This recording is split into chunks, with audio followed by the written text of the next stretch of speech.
கர்த்தர் என் மேய்ப்பராய் இருக்கிறார், நான் தாழ்ச்சியடையேன். சங்கீதம் 23. கர்த்தர் என் மேய்ப்பராய் இருக்கிறார், நான் தாழ்ச்சியடையேன். அவர் என்னை புல்லுள்ள இடங்களில் மேய்த்து அமர்ந்த தண்ணீர்களின் அண்டையில் கொண்டு போய் விடுகிறார். என் ஆத்மாவை தேற்றி தம்முடைய நாமத்தின் நிமித்தம் நீதியின் பாதைகளில் நடத்துகிறார். சங்கீதம் 121. சங்கீதம். எனக்கு ஒத்தாசை வரும் பர்வதங்களுக்கு நேராக என் கண்களை ஏறெடுக்கிறேன். வானத்தையும் பூமியும் உண்டாக்கின கர்த்தரிடத்திலிருந்து எனக்கு ஒத்தாசை வரும். உன் காலை தள்ளாட விட்டார், உன்னை காக்கிறவர் உறங்கார். இஸ்ரவேலை காக்கிறவர் உறங்குவதும் இல்லை, தூங்குவதும் இல்லை.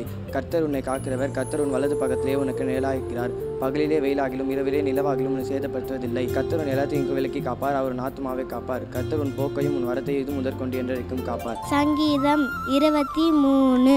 கர்த்தர் மேய்ப்பராய் இருக்கிறார், நான் தாழ்ச்சி அடையேன். அவர் என்னை புல்லுள்ள இடங்களில் மேய்த்து அமர்ந்த தண்ணீர்களின் அண்டையிலே கொண்டு போய் விடுகிறார். அவர் என் ஆத்மாவை தேற்றி தம்மோட நாமத்தின் நிமித்தம் நீதியின் பாதைகளில் நடத்துகிறார். நான் மரண இருளில் பள்ளத்தாக்கில் நடந்தாலும் பொல்லாப்புக்கு பயப்படேன்.